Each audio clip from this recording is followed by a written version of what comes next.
Well, this is a really interesting thing, as I said before. I mean, she's this extraordinary powerhouse.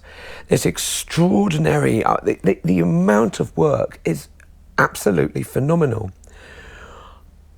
And like I said, I didn't really know her work. I thought I knew Agatha Christie, but when I read And Then There Were None, I realised that I didn't know her at all. And there was an extraordinary mind at work, a very clever, dark, tough mind. And I think that rather than thinking of Miss Marple and English Villages and there's a camp wit and there's a delight and there's a bounce, actually, I wonder if it's time to sort of like really reappraise perhaps in a larger literary tradition, and to actually think about And Then There Were None as being a really modernist novel. Yes, it's contained within a plot and it's a really ludic plot, it's a game, but actually within it there are some really, really tough questions. I felt very strongly on, there was quite a lot of, I went in to sort of pitch to Matthew Pritchard, who's Agatha Christie's grandson, and to Hilary Strong, who is the head of Agatha Christie Limited, my vision, as it were. I know that sounds incredibly poncy, but that's what they call it. And I felt very, very strongly that because I'd never read any Agatha Christie before, and I've got friends who are mad keen devotees and have read everything, and they think I'm a complete heretic and want to throw stones at me. But what really shocked me is you think you know Agatha Christie. You think you know it because you're aware of Poirot, you're aware of Marple in it, you're aware of all those great kind of film versions of Peter Ustinov as Poirot and the great stars of, the 70s and 80s doing Death on the Nile, and they're really good fun and there's a campery to them. So I thought I knew what Agatha Christie was, And Then There Were None completely blew me out of the water. So when I went in and I said what I would like to do with the novel, I was very clear that I wanted it to be set at the absolute time in which she'd written it, and she wrote it in 1939. And that really struck me because it felt like that it was a book about its times without being about its times. It is the genre of like murder, mystery and everything else, but it absolutely redefines it and transcends it both at the same time. And I felt very strongly that it's 1939. It's the she wrote it in 1939, it was published in 1939. And here are these 10 people on an island at the end of the world. In the summer of 1939, we are a couple of weeks away from the Second World War. And this is all about, they're all products, all of these people, they're all products of the First World War, if you like. And here they are with all the things that they've done, and the end of their world is arriving. No one's going to come and save them. No idiosyncratic little Belgian detective. No sharp-eyed English spinster. No one is going to come and save the day. They are alone with judgment for the things that they've done. And it absolutely felt like a book about its time, a book about being at this point in the 20th century. And I was incredibly sort of shocked by its brutality and felt that when I came to adapt it, it would absolutely be set in that place. It would absolutely be an island so that you can't see the mainland. You'd be absolutely alone, because I think that's what she's written the book about it, that you're alone with the things you've done and judgment is coming. And it's going to be brutal because they are in 1939 and in 2 weeks' time, the Second World War II will be declared. And it will be brutal. That's what I kind of went in with. In some senses, And Then There Were None is almost the most unique Agatha Christie. I mean, for one or two obvious reasons, it doesn't have Poirot in it, it doesn't have Miss Marple in it. So on dangerous ground here, but it's almost the only Agatha Christie that doesn't have a proper detective. As the story wends its way through, it solves itself at the end almost. So it doesn't have a detective. So in that way it's unique. I also think it's unique in that the sort of background and the motives and the whole story is probably much darker than most of my grandmother's stories. certainly than the Partners in Crime stories that we've just been seeing on television. She was very proud of the story. It was technically very difficult to write, but I think when you see it, you probably won't believe that, because it sort of all unfolds from one part to the next in a fairly sort of logical way. And Then There Were None has evolved over the last 50 odd years. It has acquired a couple of different endings, and the ending that is in this particular adaptation is the one that was in the original book. So we're not talking about deviation from the original story very much, if at all. And indeed, there are some bits of it that are even more explicit in the film, because there are various sort of flashbacks which, although they're covered in the story, in the book, in the film, you see some of them. So that's something that is sort of quite original and unique. People often ask me sort of how these books got written, and Then There Were None was one of the stories, as she called them, that I think my grandmother was most proud of. And it wasn't, I think, one of those stories that just tripped off the pen, because it is quite unique and very complicated to make it work so that it's even remotely credible. And whereas in quite a lot of other books, she sort of started with a solution and maybe a murderer and worked slightly backwards, and then started from the beginning in a certain situation and virtually meet in the middle. I think this one she had to piece together far more. It took far longer, and it was far more intricate, because obviously you can't leave any loose ends lying about, and there has to be at the end a credible and believable situation, not only intellectually but physically. So I think it was a particularly difficult technical detective story to write, and I think she was very proud that she actually managed to achieve it, and not only achieve it as a book and what we're going to see now as a television film, but also, of course, as a play, even if the play had a slightly different ending. But she not only managed to fool the reader, so to speak, on the written page, but also in front of her in a theatre, which I think was even more difficult. Agatha Christie's writing synonymous with the time she wrote, really. So it's murder mystery territory, and she's one of the greatest murder mystery writers. So this is probably her most famous book. So it's great to be doing it again after many years of doing it from the original. I think most people have read Agatha Christie when they're growing up. I kind of think probably the world over, it's part of your... they're just very easy to read, and they're also pretty dark and scary, but so I do remember I was a big fan of hers, actually. I can't remember if I'd read And Then There Were None before, actually. I always remember the murder of Roger Ackroyd and things like that. But I mean, she has a big place, within the nation, but not just the UK. I mean, the world over.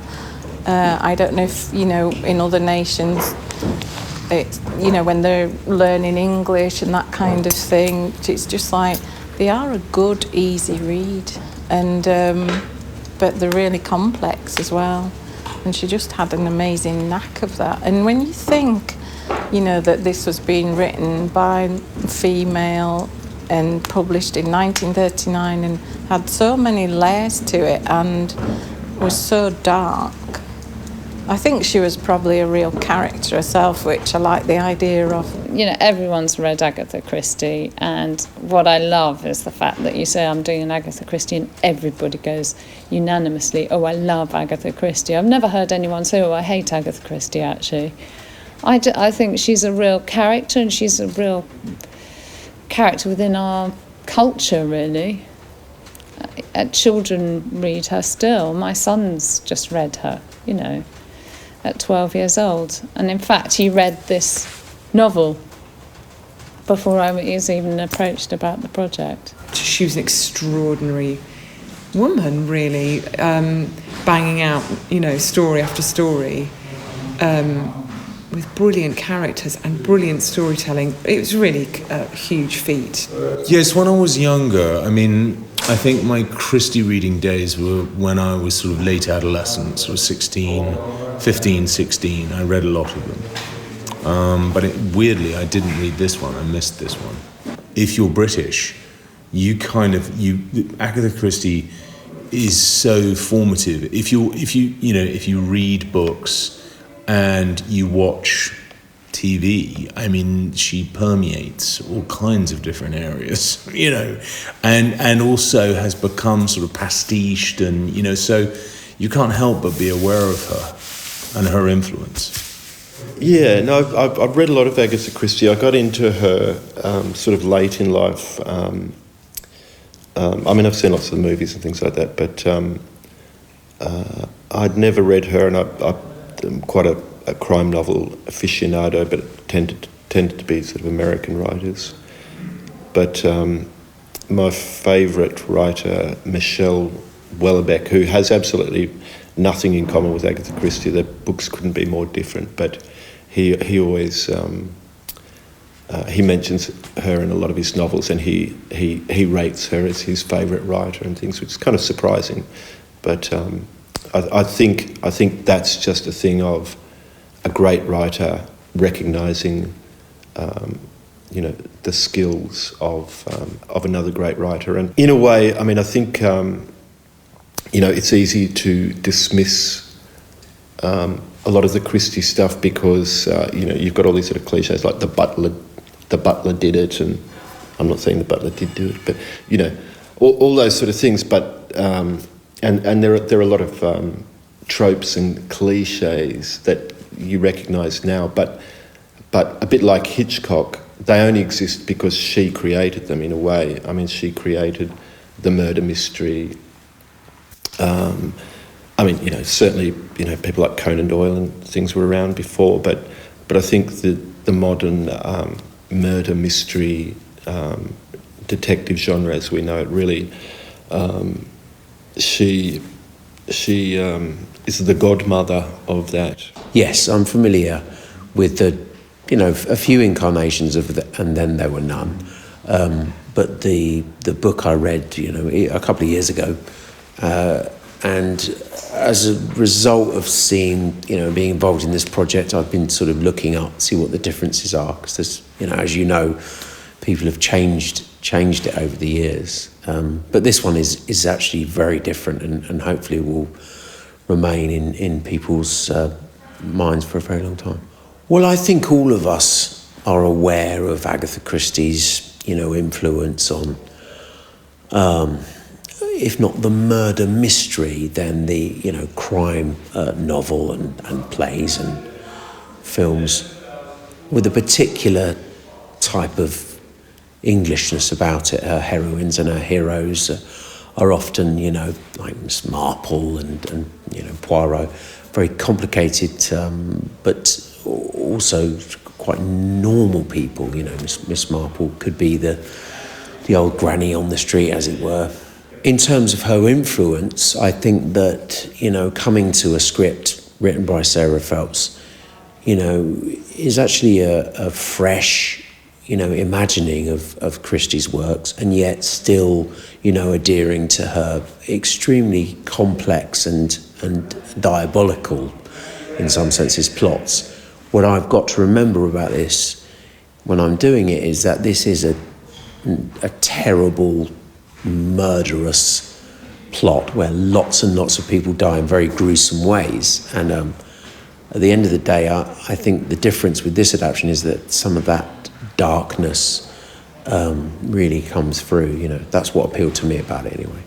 I think her place is right up at the top of a very long list of good English writers. That's what we're good at. We have a literary heritage in this country, deservedly so. And Agatha Christie's name is way up there, way up. It is curious. There's such a a long-standing fascination that the English have, and English writers, with mysteries and murder mysteries and so on. I hadn't read the book. I didn't know the book in the past. I only knew of the title and also various non-PC permutations of that title, which seemed to have nothing to do with Agatha Christie, because I believe it was always known as And Then There Were None. So what I did was read the book, even though we're playing the script, which is a marvellous script by Sarah Phelps, but it's always a nice thing to do. Because I wasn't so familiar, apart from what everybody knows from watching television, which is not the same as reading the books, I suppose I have got that skewed idea that's just like guilty pleasure and sit down and there will be a resolution of something, a story with a resolution, which is pretty satisfying. Anyway, you know, a beginning, a middle, and an end.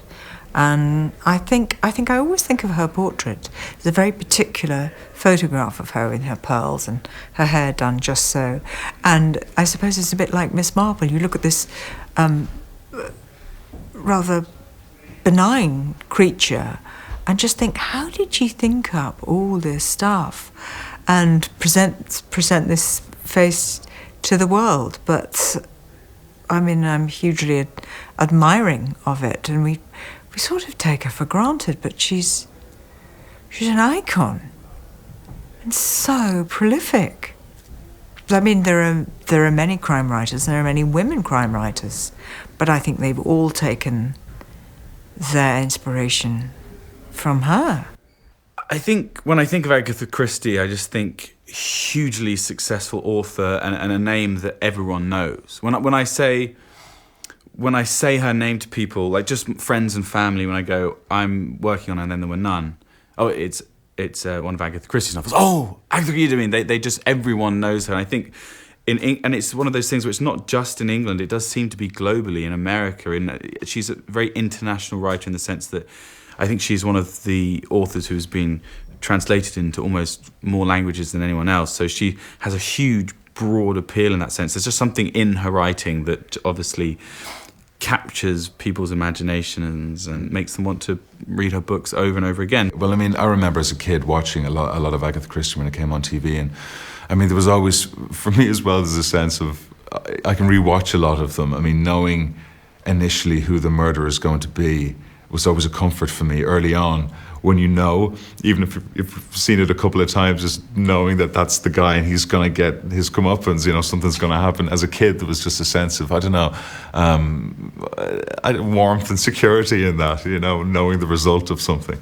But yeah, I mean, she's a British, you know, institution, and I got to see him all as a kid through the BBC in Ireland. So I mean, it's odd for an Irishman to be playing a role like this in such a famous story, but thrilling nonetheless. I had no idea, to be honest, about how significant this book was.